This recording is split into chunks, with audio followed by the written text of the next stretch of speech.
கர்த்தருக்கு பிரியமானவர்களே, மீண்டும் இந்த டெய்லி டிவஸ் ஊழியத்தின் மூலியமா இந்த காலை வேளையில் உங்களை சந்திக்க தேவன் கொடுத்த இந்த நல்ல கிருபைக்காக நான் கர்த்தரை ஸ்தோத்திரிக்கிறேன்.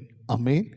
இந்த நிகழ்ச்சியை பார்த்து கொண்டிருக்கிற உங்களை யாவரையும் ஆண்டவராக இயேசு கிறிஸ்துவின் வல்லமுள்ள நாமத்தில் அடியின் உங்களை மனதார வாழ்த்துகிறேன், உங்களை ஆசீர்வதிக்கிறேன். ஆமென். ஹல்லேலூயா. இந்த நாளில் கூட வேதத்திலிருந்து ஒரு வார்த்தையை பார்த்து உங்கள் விடுதலைக்காக, உங்கள் அற்புதங்களுக்காக ஜெபிக்க நான் கர்த்தருக்குள் விரும்புகிறேன். மீகா எழுதின புஸ்தகம் 7ஆம் அதிகாரம் 15ஆம் வசனம். மீக் சாப்டர் 7:15.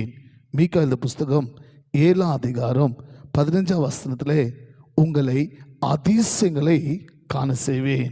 ஆமென். என் அன்பு சகோதரா, என் அன்பு சகோதரி, இந்த டெய்லி டிவஸ் ஊழியத்து மூலிமா இந்த நாளில் கர்த்தருடைய ஆவியானவர் உங்களோடு பேசுகிற வார்த்தை, என் அன்பு மகளே, என் அன்பு மகனே, உங்களை அதிசயங்களை காண செய்வேன். ஆமென். காரணம், நம்ம தேவன் அதிசயமான தேவன், அற்புதங்களை செய்கிற தேவன். ஆமென்.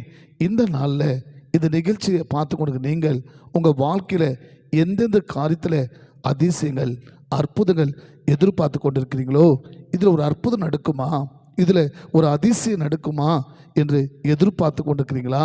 இன்னைக்கு ஆண்டவர் உங்களை பார்த்து சொல்கிறாரு, என் அன்பு மகளே, என் அன்பு மகனே, உங்களை நான் அதிசயங்களை காண செய்வேன். ஆமென். நம்ம தேவன் எப்படிப்பட்ட அதிசயமோ கவனிங்க. ஊழியத்தில் ஒரு சகோதரி, அவங்களுக்கு திடீர்னு வயிற்று வலி, அவங்க ஹாஸ்பிட்டலுக்கு போய் செக் பண்ணி பார்க்கும்போது டாக்டர் சொல்லிக்கிறாங்க, கிட்டத்தட்ட ஒரு 2-2.5 kg வயிற்றுக்குள்ளே கட்டி இருக்குது, உடனே ஆப்ரேஷன் பண்ணோம், இல்லை உயிருக்கு ஆபத்து சொல்லிக்கிறாங்க. அவங்களுடைய சகோதரி நம்ம சபைக்கு சேர்ந்துங்க, இது மாதிரி ஜெபகோபுரம் இருக்குது, ஊழியக்காரர் இருக்கிறாரு, வந்து ஜெபித்து கொள்ளுங்க, ஏசப்பா உங்களுக்கு சுகம் கொடுப்பாங்க. அவங்க தமிழ்நாட்டிலேருந்து இந்த நம்ம ஜெபகோபுரத்துக்கு வந்து ஜெபம் பண்ணி ஒரு ஜெபனை ஜெபித்து கொடுத்து 3 மாதம் நீங்கள் விசுவாசமாக இதை யூஸ் பண்ணுங்கள், இதை பிரயோஜனப்படுத்தி கொள்ளுங்க, அதுக்கப்புறம் நீங்கள் போய் செக் பண்ணுங்கள். கவனிங்க, இதான் ஒரு தேவன் செய்த அதிசயம் தெரியுங்களா? 3 மாதத்துக்கு அப்புறம் அவங்க ஹாஸ்பிட்டலில் போய் செக் பண்ணி பார்க்கும்போது டாக்டர் சொல்லிக்கிறாங்க, உங்கள் வயிற்றில் கட்டியில் குட்டி குழந்தை இருக்குது, கர்ப்ப தரித்திருக்கிறீங்க. அவங்க 7-8 மாதம் கழித்து கர்ப்பத்து பிரிமல் ப்ரெக்னென்ட் இருந்து டெலிவரி ஆகி அழகான ஒரு பெண் குழந்தை. மறுபடியும் அவங்க தமிழ்நாட்டிலேருந்து நம்ம ஜெபகோபுரம் கொண்டு வரும்போது பேர் வைக்க கொண்டு வந்தாங்க. இது கட்டி போய் அது குழந்தையாக மாறுறதுனால அதிசயம் இல்லையா, அற்புதம் இல்லையா? அதில் அந்த பெண் குழந்தைக்கு அற்புத வெள்ளி என்று பேர் வைக்க கர்த்தர் கிருபை செய்தார். பார்த்தீங்களா? தேவன் கட்டியை கூட குழந்தையாக மாற்றி அற்புதம் செய்கிறார். ஒருவேளை உங்கள் வாழ்க்கையில் சூழ்நிலைகள் மாற இருக்கலாம், காரியங்கள் வேதனையாக இருக்கலாம், அநேக தடைகள் தலைக்கீழாக இருக்கலாம். ஆனால் இன்னைக்கு ஆண்டு சொல்கிறாரு, மகன், உங்களை அதிசயங்கள் காண செய்வேன். விசுவாசிக்கிறீங்களா? விசுவாசத்தோடு ஜெபிக்கலாமா? அதிசயங்களை பெற்றுக்கொள்ளாமா? தேவன்கிட்டருந்து அற்புதங்களை பெற்றுக்கொள்ளாமா?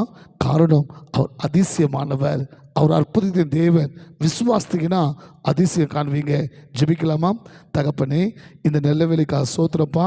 இதோ இந்த டெய்லி ஊழியத்தில் இந்த நிகழ்ச்சி மூலிமா உங்களோட வார்த்தையை பார்த்து கொண்டுக்கிற எந்தெந்த காரியத்தில் அற்புதம் எதிர்பார்த்து கொண்டுக்கிறாங்களோ, அதிசயங்களை எதிர்பார்த்துக்கிறாங்களோ, இயேசு கிறிஸ்துவின் நாமத்தில் மீகா 7:15 வார்த்தைப்படி உங்களுக்கு அதிசயங்களை செய்வேன்னு சொன்னீங்களப்பா.